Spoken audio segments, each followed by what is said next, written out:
ഇന്ന് ദുഃഖവെള്ളിയാഴ്ചയാണ്. കർത്താവായ യേശു ക്രിസ്തുവിന്റെ ക്രൂശീകരണവും അവിടുത്തെ പീഡാനുഭവങ്ങളുടെയും ഓർമ്മ പുതുക്കുന്ന ഒരു നല്ല ദിവസമാണ് ഇന്നത്തെ ദിവസം. ആഗോള ക്രിസ്ത്യാനികൾ അവരുടെ പ്രാർത്ഥനകളിലും ആരാധനകളിലും ഈ ധ്യാനവുമായി മുഴുകുന്ന ഏറ്റവും പ്രധാനപ്പെട്ട ഒരു ദിവസത്തിലേക്കാണ് വന്നു ചേർന്നിരിക്കുന്നത്.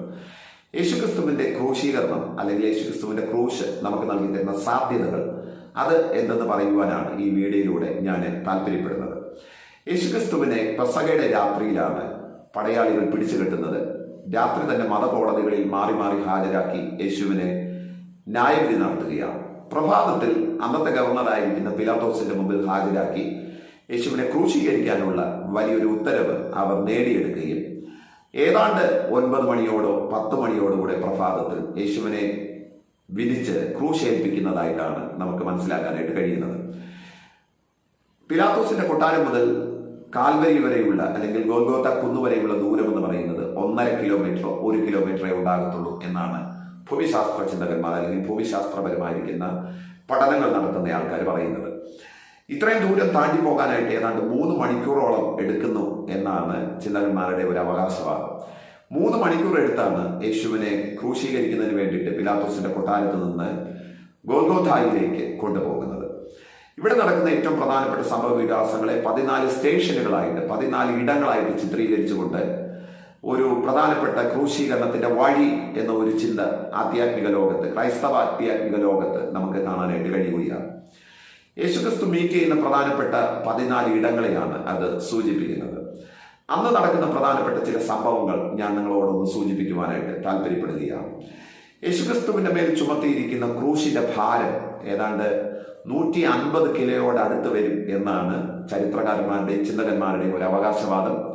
ഒരു മനുഷ്യന്റെ ശരീരഭാരത്തിന്റെ 2/3 മാത്രമേ മനുഷ്യനെ എടുത്തുയർത്താനായിട്ട് കഴിയത്തുള്ളൂ. അഥവാ 90 കിലോ ഉള്ള ഒരു മനുഷ്യന് ഏതാണ്ട് ഒരു 60 കിലോ വരെ ഉയർത്താൻ കഴിയുമെന്നുള്ളതാണ് ഒരു ചിന്ത. പക്ഷേ യേശുക്രിസ്തുവിനെ ക്രൂശേൽപ്പിക്കുമ്പോഴത്തേക്കും അദ്ദേഹത്തിന്റെ ശരീരത്തിന്റെ ഇരട്ടി പങ്ക് ഭാരത്തോ വരുന്ന ക്രൂശാണ് യേശുവിനെ കൊണ്ട് ചുമപ്പിക്കുന്നത്.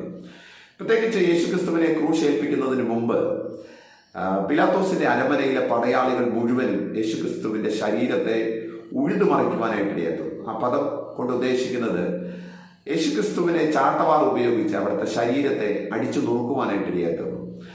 റോമാക്കാർ പടയാളികൾ ഉപയോഗിക്കുന്ന ഒരു ചാട്ടവാറുണ്ട്, അറേബ്യൻ നെബോള എന്നാണ് ആ ചാട്ടവാറിന്റെ പേര്. പൂച്ചവാൾ വടി എന്നൊക്കെ പറയും. അതിന് ഒരു കൈത്തണ്ടയുടെ അത്രയും നീളമുള്ള ഒരു കോലാണത്. ആ കോലിന്റെ അഗ്രത്ത് 7 തോൽവാറുകളെ നമുക്ക് കാണാനായിട്ട് കഴിയും. ഈ 7 തോൽവാറുകൾ പിന്നെയും 7 ശാഖകളായിട്ട് പിരിയുകയാണ്. കൊച്ചു കൊച്ചു തോൽവാറുകൾ ഈ 7 തോൽവാറുകളുടെയും അഗ്രത്ത് പിന്നെയും ഉണ്ട്. അങ്ങനെ ഒരു ചാട്ടയിൽ ഏതാണ്ട് 49 തോൽവാറുകൾ നമുക്ക് കാണാനായിട്ട് കഴിയും. ഈ ഓരോ തോൽവാറുകളുടെയും അഗ്രത്തിൽ മുൾക്കൊളുത്തുകൾ, ഈയ കഷ്ണങ്ങൾ, ഇരുമ്പ് കട്ടകളൊക്കെ കെട്ടിയിട്ടിട്ടുണ്ട്. ഒരു മനുഷ്യന്റെ ശരീരത്തിലേക്ക് ഈ ചാട്ടം ഉപയോഗിച്ച് അടിക്കുമ്പോഴത്തേക്കും നീളമുള്ള 49 മുറിവുകൾ വരുത്തിക്കൊണ്ടാണ് ആ ചാട്ട പടയാളിയുടെ കയ്യിലേക്ക് തിരികെ പോകുന്നത്. യേശുക്രിസ്തുവിനെ 39 തവണയാണ് ഇത്തരത്തിൽ പ്രഹരിക്കുവാനായിട്ട് ഇടയാത്തീർന്നത്. ഏതാണ്ട് 1100-ലധികം മുറിവുകൾ യേശുവിന്റെ ശരീരത്തിൽ ഉണ്ടായിരുന്നതായിട്ട് ദൈവവചന ചിന്തകന്മാർ അവകാശപ്പെടുകയാണ്. സത്യത്തിൽ യേശുക്രിസ്തുവിന്റെ ശരീരത്തെ ഉഴുതു മറിച്ചതുപോലെയായിട്ടാണ് ദൈവവചനം നമ്മളോട് പഠിപ്പിക്കുന്നത്. കണ്ടാൽ ആളല്ലെന്ന് തോന്നുമാറ് അവിടുത്തെ ശരീരത്തെ പടയാളികൾ വികൃതമാക്കുവാനായിട്ട് ഇടയാത്തുന്നു. അന്നത്തെ ഏറ്റവും വലിയ ക്രൂസേലിയ എന്ന് പറയുന്ന മുള്ളുകൾ കൊണ്ട് മെടഞ്ഞ ഒരു കിരീടം യേശുക്രിസ്തുവിന്റെ തലയിൽ വെച്ച് അവർ അടിച്ചുറപ്പിക്കുകയാണ് ചെയ്തത്. ജസീഫസിനെ പോലെയുള്ള ചിന്തകന്മാർ പറയുന്നത് അതിൽ ഒരു മുള്ള് തലയോട്ടി കിഴിഞ്ഞുപോയി യേശുക്രിസ്തുവിന്റെ കണ്ണ് കുത്തിത്തുളച്ച് കണ്ണിന്റെ കൃഷ്ണമണി ആ മുള്ളിന്റെ അഗ്രത്ത് തൂങ്ങിക്കിടന്നു എന്നാണ് ഒരു ചരിത്രകാരൻ അവകാശപ്പെടുന്നത്. അത്രയും ക്രൂരമായിരിക്കുന്ന ഒരു പീഡ യേശുവിന് നേരെ പടയാളികൾ ചെയ്യുവാനായിട്ട് ഇടയായി. അതിനുശേഷമാണ് 150 കിലോ ഭാരമുള്ള ഈ ക്രൂശ് യേശുവിന്റെ ചുമലിലേക്ക് അവർ വെച്ചു കൊടുക്കുന്നത്. ഏതാണ്ട് 3 മണിക്കൂറെങ്കിലും എടുത്തിട്ടുണ്ടാകണം യേശു ഈ ക്രൂശിൻ ചുമന്നുകൊണ്ട് ഗൊൽഗോഥ എന്ന ആ മൊട്ടക്കുന്നിലെത്ത് കുറഞ്ഞ പക്ഷം 3 മണിക്കൂറെങ്കിലും എടുത്തിട്ടുണ്ടാകും എന്ന് ചിന്തകന്മാർ അവകാശപ്പെടുകയാണ്. ഈ ക്രൂശ് ചുമന്നുകൊണ്ട് യേശു കാൽവരിയിലെത്തുമ്പോൾ ഗൊൽഗോഥായിൽ എത്തിക്കുമ്പോഴത്തേക്കും 3 വലിയ ആണികളിലാണ് യേശുവിനെ തറച്ചു നിർത്തുന്നത്. ക്രൂശീകരണം വളരെ ത്യാഗപൂർണമായിരിക്കുന്ന അല്ലെങ്കിൽ ഏറ്റവും ദുഷ്കരമായിരിക്കുന്ന ഒന്നാണ്. ക്രൂശീകരണത്തിലെ ഏറ്റവും വലിയ കഷ്ടത എന്ന് പറയുന്നത് ശ്വാസോച്ഛ്വാസമാണ്. ബ്രീത്തിങ് ആണ് ഏറ്റവും വലിയ പ്രയാസമുള്ള ഒരു കാര്യം എന്ന് പറയുന്നത്. കാര്യം കൈകാലുകൾ ആണിയടിച്ച് ഉറപ്പിച്ച് തൂക്കി നിർത്തിയിരിക്കുകയാണ്. ശ്വാസം എടുക്കേണ്ടതിന് കുറ്റവാളികൾ ചെയ്യുന്നത്, അല്ലെങ്കിൽ ക്രൂശിൽ കിടക്കുന്നവർ ചെയ്യുന്നത്, ഈ ആണി കൊണ്ട് അടിച്ചുറപ്പിച്ചിരിക്കുന്ന കാലിൽ ചെറുതായിട്ടൊന്ന് ബലം കൊടുത്ത് അവർ ഒന്ന് പൊങ്ങി നിന്നതിന് ശേഷം 1-2 സെക്കൻഡ് അങ്ങനെ ഉയർന്നു നിന്നിട്ടാണ് ശ്വാസം എടുക്കുന്നത്. പിന്നെയും ശരീരം താഴുകയും ആ കൈകളിലേക്ക് പിന്നെയും ശക്തി കൊടുത്ത് കുറച്ചു നേരം ഇങ്ങനെ തൂങ്ങിക്കിടക്കും. പിന്നെയും കാലുകൾക്ക് ബലം കൊടുത്ത് കുറച്ചൊന്ന് പൊങ്ങി ശ്വാസം എടുത്തതിന് ശേഷം പിന്നെയും കൈയുടെ ബലത്തിൽ തൂങ്ങിക്കിടക്കും. ഇതിങ്ങനെ ആവർത്തിക്കുകയാണ്. യേശുക്രിസ്തുവിനെ ഏതാണ്ട് 6 മണിക്കൂറോളം ഈ ക്രൂശിൽ ഇങ്ങനെ കെട്ടിത്തൂക്കി നിർത്തിയിരുന്നതായിട്ട് ദൈവവചനം നമ്മളോട് പറയുകയാണ്. സ്വാഭാവികമായിട്ടും ഈ ശ്വാസോച്ഛ്വാസമാണ് പ്രധാനപ്പെട്ട വസ്തുത എന്ന് ഞാൻ നിങ്ങളോട് പറഞ്ഞല്ലോ. ഈ ശ്വാസോച്ഛ്വാസം ചിലപ്പോൾ കുറച്ച് ആരോഗ്യമുള്ള ആൾക്കാർ കുറച്ച് അധികം സമയം ഇങ്ങനെ ചെയ്ത് അവർ അതിനെ സർവൈവ് ചെയ്യാനായിട്ട് ശ്രമിക്കാറുണ്ട്. അതുകൊണ്ട് പടയാളികൾ അവിടെ കണങ്കാൽ അടിച്ചോടിക്കുന്നത് ഒരു സ്വാഭാവിക കാഴ്ചയാണ്. റോമാക്കാരാണ് ഈ ക്രൂശീകരണം എന്ന് പറയുന്ന ഏറ്റവും വലിയ ശിക്ഷണ നടപടികൾ കൊണ്ടുവന്നിരിക്കുന്നത്. അവർ ചെയ്യുന്ന ഏറ്റവും പ്രധാനപ്പെട്ട സംഗതി എന്ന് പറയുന്നത് ഈ ക്രൂശീകരിക്കാൻ വിധിക്കപ്പെട്ടിരിക്കുന്ന മനുഷ്യന്റെ മുട്ടുകൾ അടിച്ചു പൊട്ടിക്കാറുണ്ട്. കാര്യം ഇവനിങ്ങനെ കാലിന് ബലം കൊടുത്ത് പൊങ്ങി നിൽക്കാതെ അത് ചെയ്യാതിരിക്കാൻ, പെട്ടെന്ന് മരിക്കാൻ വേണ്ടിയിട്ട് മുട്ടുകൾ അടിച്ചു പൊട്ടിക്കുന്നത് ഒരു പ്രധാനപ്പെട്ട കാര്യമായിരുന്നു. എന്നാൽ യേശുക്രിസ്തുവിനെ അത്തരത്തിൽ മുട്ടുകൾ തല്ലിപ്പൊട്ടിച്ചിട്ടില്ല എന്നാണ് തിരുവെഴുത്ത് പറയുന്നത്. കാര്യം അങ്ങനെ ഒരു കാര്യത്തിന് വേണ്ടിയിട്ട് അവർ തയ്യാറാകുന്നതിന് മുമ്പ് തന്നെ യേശു മരിച്ചുപോയി എന്നുള്ളതാണ് തിരുവെഴുത്തിൽ നമുക്ക് വായിക്കാനായിട്ട് കഴിയുന്നത്. അത് പഴയ നിയമത്തിലെ ഒരു പ്രവചനത്തിന് നിവൃത്തിയും കൂടിയായിരുന്നു എന്നാണ് പ്രവാചകന്മാർ പറയുന്നത്.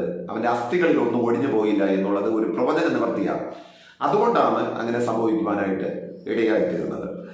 യേശുക്രിസ്തുവിന്റെ ക്രൂശീകരണത്തിലെ ഏറ്റവും പ്രധാനപ്പെട്ട വസ്തുത എന്ന് പറയുന്നത് 6 മണിക്കൂർ യേശുവിനെ അവർ ക്രൂശിച്ച് നിർത്തുവാനായിട്ട് ഇടയെത്തുന്നു. ഏതാണ്ട് 12 മണിയോടുകൂടി, ഉച്ചയ്ക്ക് 12 മണിയോടുകൂടി യേശുവിനെ ക്രൂശിൽ കയറ്റുകയും വൈകുന്നേരം 6 മണിയോടുകൂടി ആ ക്രൂശിൽ യേശുവിനെ നിർത്തിയിരിക്കുകയും ചെയ്തു എന്നുള്ളതാണ് തിരുവെഴുത്ത് പറയുന്നത്, ചിന്തകന്മാർ പറയുന്നത്, ചരിത്രം പറയുന്നത് അങ്ങനെയാണ്. ഈ 6 മണിക്കൂർ നേരത്തെ കഠിനമായിരിക്കുന്ന ഈ വ്യഥ യേശുക്രിസ്തു ക്രൂശിൽ വെച്ച് നമുക്ക് വേണ്ടിയിട്ട് സഹിക്കുവാനായിട്ട് ഇടയാത്തുന്നു. ഇത്രയും ദാരുണമായിട്ട് ഒരു വ്യക്തി കൊല്ലപ്പെടുക എന്ന് പറയുന്നത് ഏറ്റവും ദുഃഖം ജനിപ്പിക്കുന്ന ഒരു സംഗതിയാണ്. വളരെ വേദന ഉളവാക്കുന്ന ഒരു സംഗതിയാണ്. ആർക്കും ഇത് അംഗീകരിക്കാൻ കഴിയാത്ത ഒരു കാര്യമാണ്. മിക്കവാറും ആൾക്കാരൊക്കെ ചിന്തിക്കാൻ സാധ്യതയുണ്ട്, ഇത്തരത്തിൽ ക്രൂശീകരിക്കപ്പെട്ട ഒരുത്തനെ ആരാധിക്കേണ്ടതിന്റെ ആവശ്യകതയുണ്ടോ എന്നുള്ളത് സ്വാഭാവികമായിട്ട് മനുഷ്യന്റെ മസ്തിഷ്കത്തിൽ ഉയരുന്ന ഏറ്റവും വലിയൊരു ചോദ്യമാണ്, ചിന്തയാണ്. വാസ്തവത്തിൽ എന്തിനാണ് യേശുക്രിസ്തു ഈ പങ്കപ്പാടുകൾ സഹിക്കുവാനായിട്ട് ഇടയാത്തിരുന്നത്? പാപത്തിനുള്ള ഒരു ശിക്ഷ എന്ന് പറയുന്നത് മരണമാണ്. പഴയ നിയമം അനുസരിച്ച് നോക്കിക്കഴിഞ്ഞാൽ പാപത്തിനുള്ള ശിക്ഷ മരണമാണ്. എന്നാൽ മനുഷ്യൻ മരിക്കേണ്ട ഇടത്താണ് മനുഷ്യന് പകരം യേശുക്രിസ്തുവിനെ പിതാവായ ദൈവം ക്രൂശിൽ യാഗമായി അർപ്പിക്കുവാനായിട്ട് ഇടയായിത്തീർന്നത്. പഴയ നിയമത്തിന്റെ യാഗങ്ങൾക്കൊന്നും കൊണ്ട് മനുഷ്യന്റെ പാപത്തിന് പരിഹാരം വരുത്താനായിട്ട് കഴിഞ്ഞില്ല. കർമ്മമാർഗങ്ങൾ കൊണ്ട് പാപത്തിന് പരിഹാരം വരുത്താനായിട്ട് കഴിഞ്ഞില്ല. അതുകൊണ്ടാണ് യേശുക്രിസ്തുവിന്റെ പുണ്യാഗ രക്തം നമുക്ക് വേണ്ടിയിട്ട് ക്രൂശിൽ ഒഴുക്കി എന്നേക്കുമുള്ള ഒരു പാപവിമോചനം നമുക്ക് സാധ്യമാക്കി തരുവാനായിട്ട് ഇടയായിത്തീർന്നത്. ക്രൂശിന്റെ മറ്റൊരു സാധ്യത എന്ന് പറയുന്നത് ക്രൂശിലെ ജയഭേരിയാണ്, ക്രൂശിലെ ഒരു ട്രയംഫാണ്. സകല ദുഷ്ടശക്തികൾക്ക് നേരെയുള്ള ഒരു ആഘോഷമാണ് ക്രൂശിൽ നടക്കുന്നത്. കൊലോസ്യ ലേഖനത്തിൽ പൗലോസ്ലീഹ പറയുന്നത് ക്രൂശിൽ അവൻ സകല ആയുധങ്ങൾ പിടിച്ച് ക്രൂശിന്റെ ചുവട്ടിൽ വെക്കുവാനായിട്ട് ഇടയായിത്തീർന്നു. പിശാച് അന്ന് വരെ മനുഷ്യന് നേരെ ഉപയോഗിച്ചിരുന്ന സകല പാപത്തിന്റെ ആയുധങ്ങളെയും യേശു ക്രൂശിൽ വെച്ച് പിടിച്ചു വാങ്ങിച്ച് ക്രൂശിന്റെ ചുവട്ടിൽ വെച്ചിരുന്നു എന്നാണ് കൊലോസ്യ ലേഖനത്തിൽ നമുക്ക് വായിച്ചറിയാനായിട്ട് കഴിയുന്നത്. ക്രൂശിലേക്ക് നോക്കുന്ന ഒരു മനുഷ്യന് കിട്ടുന്ന ഏറ്റവും വലിയ അനുഗ്രഹം എന്ന് പറയുന്നത് പാപമോചനമാണ്. ക്രൂശിന്റെ ഏറ്റവും വലിയ സാധ്യത എന്ന് പറയുന്നത് പാപമോചനമാണ്. ഇത്രയും വലിയ പന്തപ്പാടുകൾ, ദുഃഖങ്ങൾ, വേദനകൾ, നൊമ്പരങ്ങളൊക്കെ സഹിച്ച് യേശു ഈ ക്രൂശിനെ സഹിക്കുന്നതിന്റെ ഏറ്റവും വലിയ കാരണം എന്ന് പറയുന്നത് സകല മാനവനും ലഭിക്കേണ്ടുന്ന പാപത്തിന്റെ പരിഹാരത്തിന് വേണ്ടിയിട്ടാണ് യേശു ഈ കാര്യം ചെയ്യുവാനായിട്ട് ഇടയാത്തിരുന്നത്. ഇന്ന് ദൈവവചനം കേൾക്കുമ്പോഴത്തേക്ക് ഞാൻ നിങ്ങളോട് വളരെ സ്നേഹത്തോടെ പറയുന്നു, ഏതെങ്കിലും നിലയിലുള്ള പാപപ്രവൃത്തികൾക്ക് ഇന്നും അടിമപ്പെട്ട് ജീവിതത്തെ മറ്റൊരു ദിശയിലേക്ക് കൊണ്ടുപോകുന്ന വ്യക്തിയാണ് താങ്കളെങ്കിൽ യേശുക്രിസ്തുവിന്റെ മുഖത്തേക്ക് നോക്കാൻ, അല്ലെങ്കിൽ യേശുക്രിസ്തുവിന്റെ ക്രൂശിലേക്ക് നോക്കാൻ ഈ ദൈവവചനത്താൽ ഞാൻ നിങ്ങളോട് ആവശ്യപ്പെടുകയാണ്. ആ ക്രൂശിലല്ലാതെ ഒരു വിമോചനം നിങ്ങൾക്ക് ലഭിക്കാനായിട്ട് പോകുന്നില്ല. ആ ക്രൂശിലല്ലാതെ നിങ്ങൾക്ക് ഒരു വിടുതൽ ലഭിക്കാനായിട്ട് പോകുന്നില്ല. ഏറ്റവും മാന്യമായ ഒരു ജീവിതമാണ് താങ്കൾ ആഗ്രഹിക്കുന്നതെങ്കിൽ, ഭാവി വളരെ സുരക്ഷിതമായിരിക്കാനാണ് താങ്കൾ ഇഷ്ടപ്പെടുന്നതെങ്കിൽ, അതിനുള്ള ഏക വഴി എന്ന് പറയുന്നത് യേശുക്രിസ്തുവിന്റെ ക്രൂശിലേക്ക് നോക്കുക എന്നുള്ളതാണ്. ക്രൂശ് നമുക്ക് നൽകി തരുന്ന ഏറ്റവും വലിയ സാധ്യത എന്ന് പറയുന്നത് പാപമോചനമാണ്.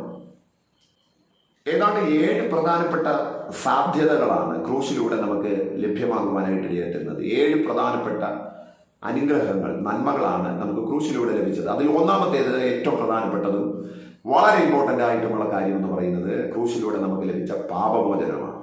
ഒരുവൻ യേശുക്രിസ്തുവിന്റെ ക്രൂശിലേക്ക് നോക്കുമ്പോഴത്തേക്കും അവന് കിട്ടുന്ന ഒന്നാമത്തെ അനുഗ്രഹം അവന്റെ പാപങ്ങൾ മോചിക്കപ്പെടുന്നു എന്നുള്ളതാണ്.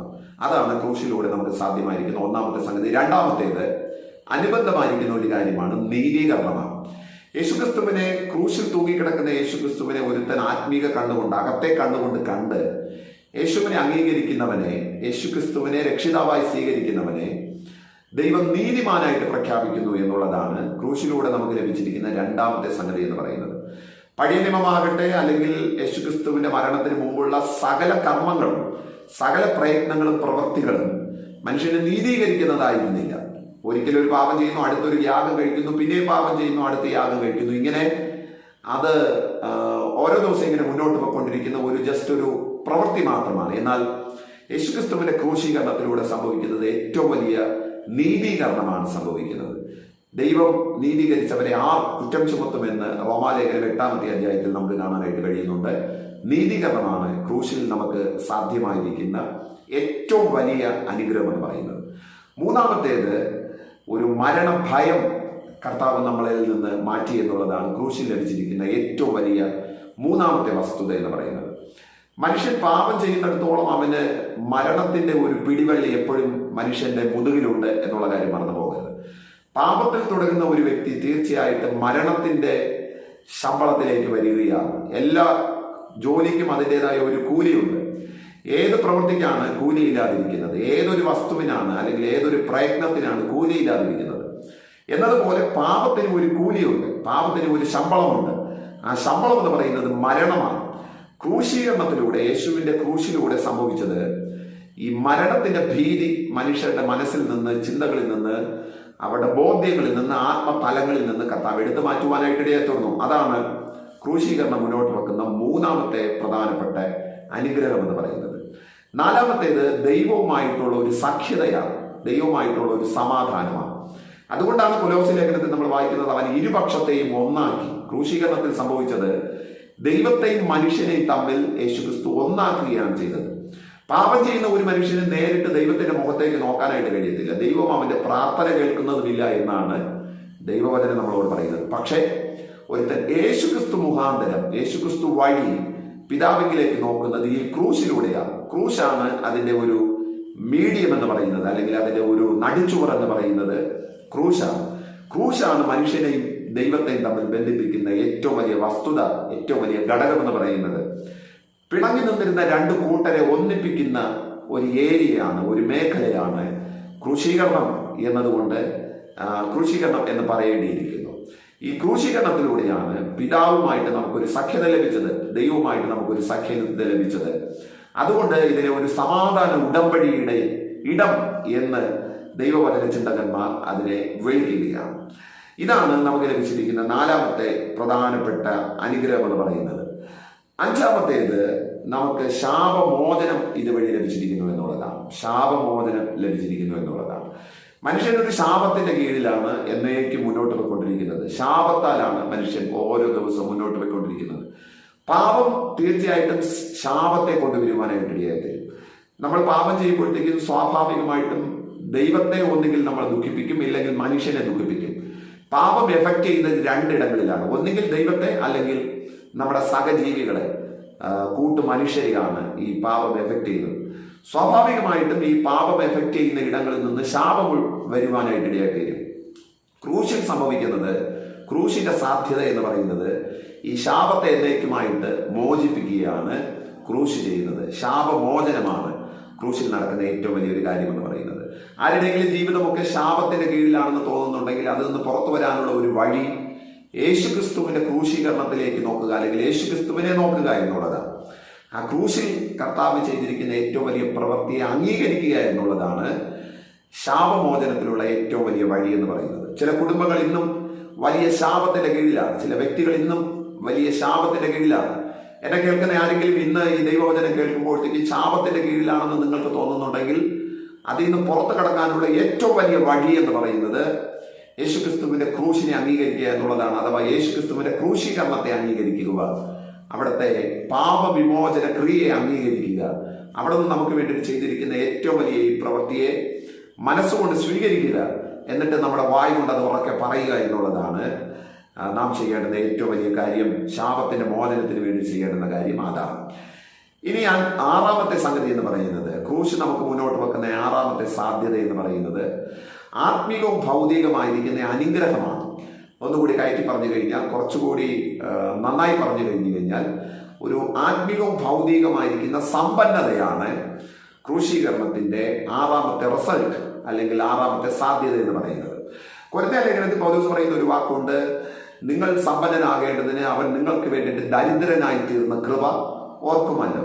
എന്തിനു വേണ്ടിയിട്ടാണ് യേശു ദരിദ്രനായത്? എന്തിനു വേണ്ടിയിട്ടാണ് യേശു തീരെ ദരിദ്രനെ പോലെ ക്രൂശ് മരണം ഏറ്റെടുത്തത്? അതിന്റെ മറുപടി കൊരിന്ത്യർ ലേഖനത്തിൽ പൗലോസ് പറയുന്നത്, നമ്മൾ സമ്പന്നരാകാൻ വേണ്ടിയിട്ടാണ്. നമ്മുടെ ജീവിതത്തിൽ എവിടെയെങ്കിലുമൊക്കെ നമ്മളൊരു പുരോഗതി ആഗ്രഹിക്കുന്നുണ്ടെങ്കിൽ, നന്മകൾ ആഗ്രഹിക്കുന്നുണ്ടെങ്കിൽ, കുറച്ചുകൂടി ഉയർന്ന ഒരു ജീവിത സാഹചര്യങ്ങൾ നമ്മൾ കൊതിക്കുന്നുണ്ടെങ്കിൽ, അതിനുള്ള ഏറ്റവും വലിയ വഴി എന്ന് പറയുന്നത് യേശുക്രിസ്തുവിന്റെ ക്രൂശീകരണത്തെ അംഗീകരിക്കുക, യേശുക്രിസ്തുവിനെ ഹൃദയത്തിലേക്ക് സ്വീകരിക്കുക എന്നുള്ളതാണ്. സമ്പന്നനാകാൻ, സമ്പന്നൻ എന്നതുകൊണ്ട് ഉദ്ദേശിക്കുന്നത് പൈസയുടെ സമ്പത്ത് മാത്രമല്ല, ആത്മീകവും ഭൗതികമായിരിക്കുന്ന സമ്പത്ത്, എല്ലാ നിലയിലുമുള്ള ഒരു റിച്ച്നെസ് അനുഭവിക്കാൻ യേശുക്രിസ്തുവിന്റെ ക്രൂശീകരണത്തെ അംഗീകരിക്കുക എന്നുള്ളതാണ് ആറാമത്തെ വസ്തുത, അല്ലെങ്കിൽ ക്രൂശീകരണത്തിലൂടെ നമുക്ക് ലഭിച്ച ആറാമത്തെ സാധ്യത അതാണ്. ഏഴാമത്തേത് വളരെ പ്രധാനപ്പെട്ടതാണ്, ഏറ്റവും വലിയൊരു സംഗതിയാണ് ഏഴാമത്തേത് എന്ന് പറയുന്നത്. അത് രോഗസൗഖ്യമാണ്. എല്ലാ മനുഷ്യരും രോഗത്തിന്റെ കീഴിലാണ് ഇന്ന് ജീവിക്കുന്നത്. രോഗമില്ലാത്ത ശരീരം മിക്കവാറും മനുഷ്യരുടെ ഇടയിൽ വളരെ കുറവാണ്, അല്ലെങ്കിൽ രോഗമില്ലാത്ത ആൾക്കാർ വളരെ കുറവാണ് എന്നുള്ളതാണ്. എല്ലാവർക്കും വേണ്ടി ഏറ്റവും പ്രധാനപ്പെട്ട ഒരു കാര്യം എന്ന് പറയുന്നത് രോഗശാന്തിയാണ്. ആ രോഗശാന്തിക്ക് വേണ്ടിയിട്ട് ആൾക്കാർ ഇന്ന് എവിടെയൊക്കെയാണ് ഓടുന്നത്, ആരെയൊക്കെയാണ് കാണുന്നത്, എത്ര വലിയ ഡോക്ടർമാരെയാണ് കാണുന്നത്, എത്ര വലിയ മൾട്ടി സ്പെഷ്യാലിറ്റി ഹോസ്പിറ്റലുകളിലാണ് സന്ദർശിക്കുന്നത്. രോഗസൗഖ്യത്തിന്റെ ഏറ്റവും വലിയ നടപടി എന്ന് പറയുന്നത് അത് യേശുക്രിസ്തുവിന്റെ ക്രൂശീകരണത്തെ അംഗീകരിക്കുക എന്നുള്ളതാണ്, അതിനെ ജീവിതത്തിൽ സ്വീകരിക്കുക എന്നുള്ളതാണ്. അതുകൊണ്ടാണ് പ്രവാചകനായിരിക്കുന്ന യെശയ്യാവ് പറയുന്നത്, അവന്റെ അടിപ്പിണരാൽ നമുക്ക് സൗഖ്യം വന്നിരിക്കുകയാണ്. യേശുക്രിസ്തുവിന്റെ ശരീരത്തിൽ ഉണ്ടായിരുന്ന ആ മുറിവുകൾ നിമിത്തം, അതിലൂടെ ഒഴുകിയ ചോര നിമിത്തം, രക്തം നിമിത്തം നമുക്ക് ലഭിച്ചിരിക്കുന്നത് വലിയ രോഗശാന്തിയാണ്. അത് മാനസിക തലത്തിലായിരിക്കാം, ശാരീരിക തലത്തിലായിരിക്കാം, ഏത് തരത്തിലുള്ള രോഗത്തിനും യേശുക്രിസ്തുവിന്റെ രക്തം അതിന് മതിയായതാണ് എന്ന് തിരുവെഴുത്ത് നമ്മളോട് പറയുകയാണ്. ഇത്രയും വലിയ വേദനകൾ സഹിച്ചുകൊണ്ട് യേശു നമുക്ക് വേണ്ടിയിട്ട് ക്രൂശിലേക്ക് പ്രവേശിച്ചതിന്റെ ഓർമ്മകൾ, അതിന്റെ ആ ചിന്തകളിൽ മാത്രം ഒഴുകി നിൽക്കാതെ യേശുക്രിസ്തു ആ ക്രൂശിലൂടെ നമുക്ക് നേടിത്തന്ന ആ സൗഭാഗ്യങ്ങളിലേക്ക് വരാൻ കർത്താവ് നമ്മളെ ഒന്ന് സഹായിക്കട്ടെ എന്ന് ഞാൻ ദൈവസന്നിധിയിൽ പ്രാർത്ഥിക്കുകയാണ്. ഈ ദൈവവചനം കേട്ട എല്ലാവരെയും ഞാൻ അതിനു വേണ്ടിയിട്ട് ഉത്സാഹപ്പെടുത്തുകയാണ്. ഇതൊരു മതത്തിന്റെ നടപടിയോ അല്ലെങ്കിൽ ഏതെങ്കിലും ഒരു കർമ്മമോ ഒന്നുമല്ല യേശുക്രിസ്തുവിന്റെ ക്രൂശീകരണം എന്ന് പറയുന്നത്. ആണ്ടിലൊന്നും ഓർക്കേണ്ടുന്ന ഒരു ചെറിയ ഓർമ്മ മാത്രമല്ല ഇത്. എന്നേക്കുമായിട്ടുള്ള ഒരു വലിയ വിമോചനത്തിന്റെ, ഒരു വലിയ സാധ്യതയുള്ള ഒരു ഇടമാണ് യേശുക്രിസ്തുവിന്റെ ക്രൂശീകരണത്തിന്റെ ഇടം എന്ന് മറന്നു പോകരുത്. നമുക്ക് പുതിയൊരു പേരും പെരുമയും പ്രശസ്തിയും നൽകി തരുന്ന ഒരു ദിവസമാണ്, അല്ലെങ്കിൽ ഒരു ഇടമാണ് കാൽവരിയിലൂടെ നമുക്ക് സ്വന്തമാകുവാനായിട്ട് ഇടയാറ്റുന്നത്. യേശുക്രിസ്തു നമുക്ക് വേണ്ടിയിട്ട് മരിച്ചപ്പോൾ ഈ കുറഞ്ഞ പക്ഷം ഒരു 7 നന്മയെങ്കിലും, ഒരു അനുഗ്രഹമെങ്കിലും നമുക്കുണ്ട് എന്നാണ് തിരുവെഴുത്ത് നമ്മളോട് പറയുന്നത്. കേവലം ഈ ചിന്തകളിലോ ആഘോഷങ്ങളിലോ മാത്രം മുഴുകാതെ ഇതിന്റെ ശരിയായ ആത്മീക ബോധത്തിലേക്ക് വരാൻ കർത്താവ് നമ്മളെ ഈ ദൈവവചനത്താൽ സഹായിക്കട്ടെ എന്ന് ഞാൻ പ്രാർത്ഥിക്കുന്നു. ഈ ദൈവവചനം കേട്ട എല്ലാവരെയും കർത്താവിന്റെ നാമം പറഞ്ഞ് ഞാൻ അനുഗ്രഹിക്കുന്നു. God bless you all. Thank you. ദൈവം അനുഗ്രഹിക്കട്ടെ.